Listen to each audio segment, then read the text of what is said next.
Gerade überlege ich mir Lösungen, wie man das Problem mit diesen schlechten Kondensatoren beheben kann. Diese Nachbaukondensatoren, die taugen einfach nichts.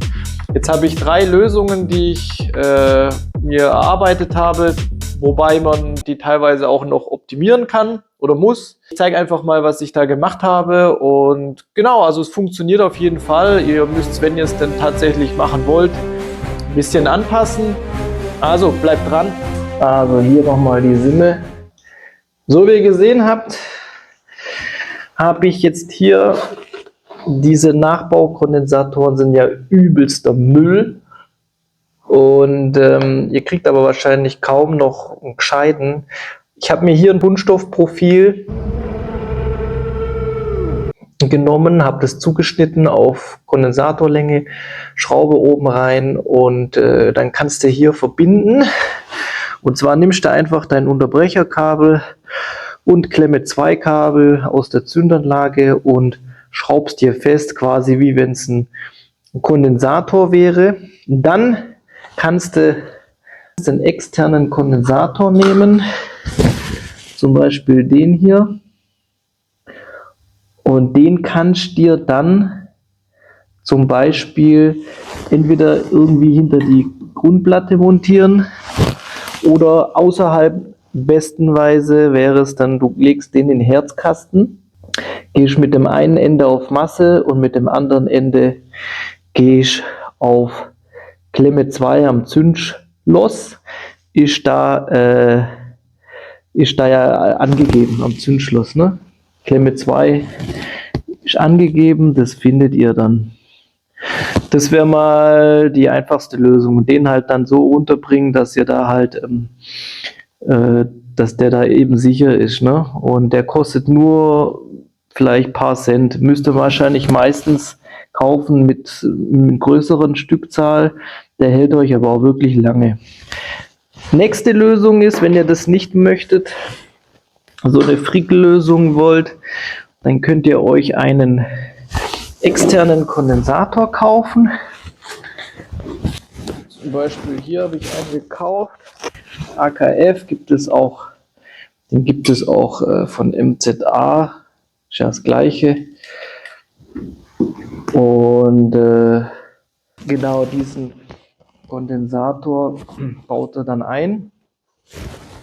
Da ist noch eine Anleitung hier dabei gewesen, was ich richtig gut finde, aber eigentlich total überflüssig, was die da gemacht haben. Also es geht, ist alles schon, passt schon, aber was ich jetzt sagen würde ist, also wenn ihr hier ein Profilding reinmacht, dann spart ihr euch eine Menge von der Anleitung Gefrickel und Gezwicke und Gelöte und was weiß ich. Macht euch hier ein Profilding rein, habt ihr Ruhe, schraubt es fest. Den Kondensator würde ich jetzt nicht da oben befestigen. Ich habe ihn hier befestigt, weil da musste immer vielleicht ran und dann will ich nicht immer einen Tank ran wegmachen und so weiter. Also habe ich den hier hingeschraubt. Das geht auf Zündschloss Klemme 2. Dieses Kabel hier geht auf Masse. Masse könnt ihr euch hier holen. Ja. Warum die jetzt hier 2 Masse genommen haben, auch nicht notwendig. Wahrscheinlich einfach sicherheitshalber, dass du wirklich garantiert deine Masse hast. Ich habe es jetzt halt so gemacht, dass ich ein Masse hier oben geholt habe. Hier das eine Massekabel befestigt und das andere Massekabel habe ich hier mit Klemme 2 hier durchgezogen. Und dann geht ihr hier mit dem zweiten, könnt ihr hier auf den Masseverteiler gehen und dann geht ihr hier an Klemme 2. Da ist sogar so dieses Verbindungsstückchen mit dabei, was ideal ist. Und damit ist die Sache geritzt. Ja, und wenn das Ding mal wieder abraucht, könnt ihr die Kabellage so lassen. Wenn der abraucht, dann zwickt er einfach hier das ab und macht hier meinen Billigkondensator rein. Dann habt ihr auch Ruhe, den klemmt er dann da dazwischen. Und genau, die Kabel hier, die lege ich jetzt noch ein bisschen mit Kabelbinder gescheit hin. Dann passt es. Und damit habt ihr dann ein für alle Mal Ruhe mit diesen Kondensatoren. Wäre ja alles keine Sache gewesen, wenn es Originalteile oder Qualität nach Originalteile geben würde. Genau. Zu schwacher Zündfunke ist, dass das eben nicht reicht, um hier das Gemisch völlig zu entzünden. Und da kommt wahrscheinlich nichts richtig rüber. Jetzt gucken wir mal, jetzt habe ich so einen Verdacht, also vielleicht ist ja dieser Nachbaukondensator mal wieder am Arsch. Das wäre jetzt mal das nächste, was ich check. Jetzt schraube ich hier das Schräublein ab. Oder Mütterlein. Mütterlein schraube ich jetzt ab. Kommen die zwei Kabel dahin. Kommen mal da auf die Seite hier. Das ist ja eine Nachbauzündanlage.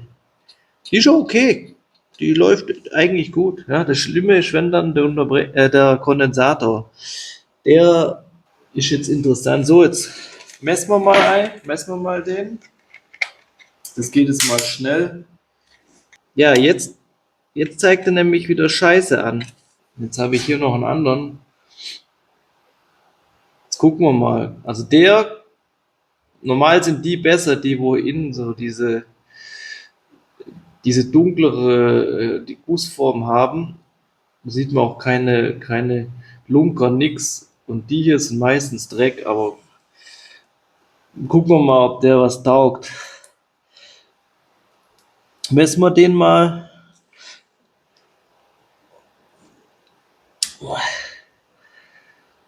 Also der neue ist auf jeden Fall gut. Und da muss man mal gucken, ist das hier fest, weil wenn die sich hier drehen, dann ist auch scheiße. Oh, das lässt sich drehen schon. Da dieses Teil hier, das sehe ich, das ist lose. Ist meistens auch kein gutes Zeichen. Wenn das lose ist, ist er meistens am Arsch. Also auf jeden Fall diese Kondensatorgeschichte, die gefällt mir nicht. Das ist also auch schon mal ganz klare Sache. Und ich denke, der muss da raus. Wie sieht denn der da aus hier? Scheiße hier.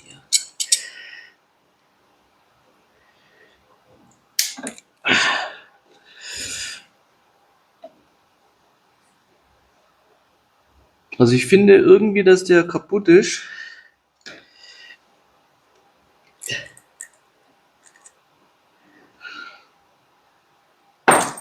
So, das Gelumpe war's. Guck.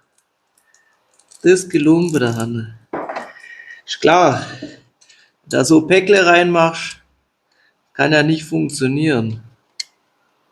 Oder? Was meint ihr? Das geht ja nicht. Ich finde, da muss irgendeine gescheite Lösung her. So, jetzt kann man natürlich sich hier so einen externen Kondensator kaufen.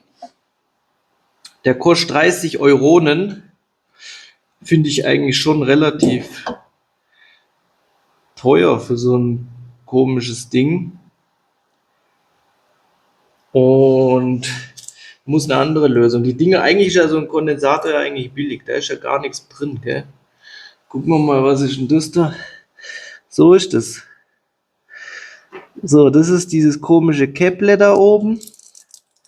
Und das ist da drauf.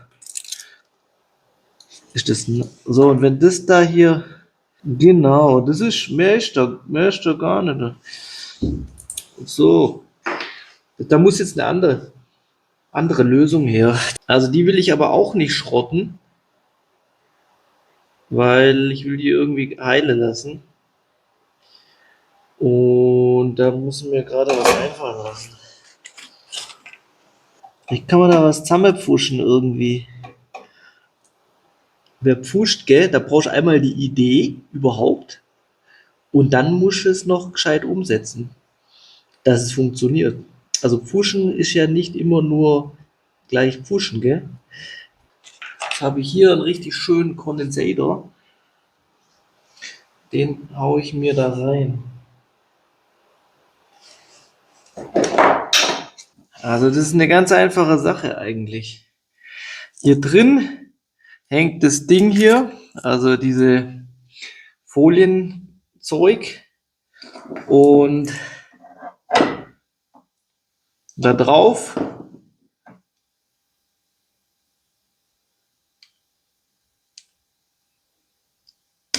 das ist dieses Verbindungsstück, das ist dann hier drauf.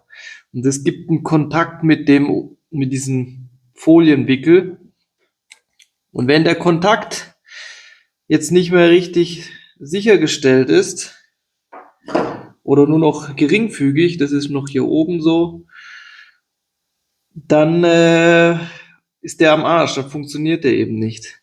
Und wenn du jetzt hier oben verdrehst oder wenn sich das hier drehen lässt, dann stellst du auch einen unterschiedlichen Anpressdruck oder Kraft oder Kontaktfluss her mit dem unteren Teil.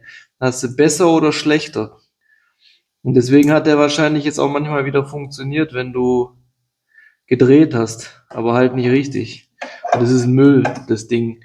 Ich denke mal, dass die DDR-Dinger besser waren, aber ich weiß ich jetzt nicht. Ich habe jetzt gerade kein da. Jetzt mache ich meine Pfusch-Aktion hier.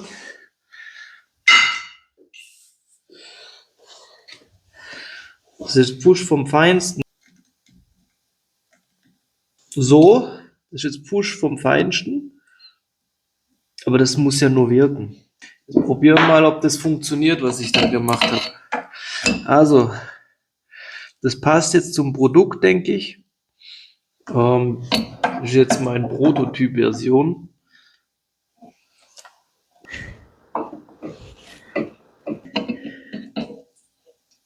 Kommt wieder da rein.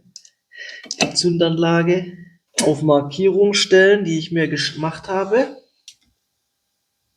Gut. Die sitzt drin und hier unten, ich zeig's gerade mal. Da unten hängt jetzt der Kondensator. Da hat er noch Luft da unten drin. Sehr nice. Kommt Polrädchen wieder drauf.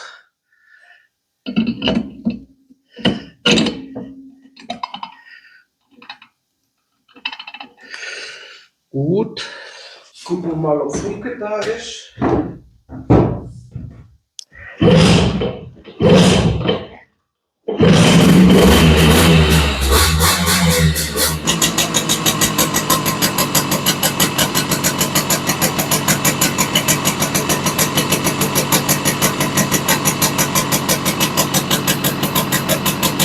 So, ich glaube, es ist klar, was man machen kann bei den Kondensatoren. Entweder den externen Kondensator einbauen oder eben einen günstigen Alternativkondensator. Den muss man halt schön in den Herzkasten reinsetzen und stabilisieren, dass der da auch fest verankert ist und nicht bricht. Oder einen, wenn man es wirklich da will, als Behelfslösung hinter die Grundplatte, wobei das eben nicht die optimale Lösung ist, aber es wird auch funktionieren, wenn man das sauber und ordentlich da platziert. Also, schaut auf die Playlists. Bis dann. Ciao.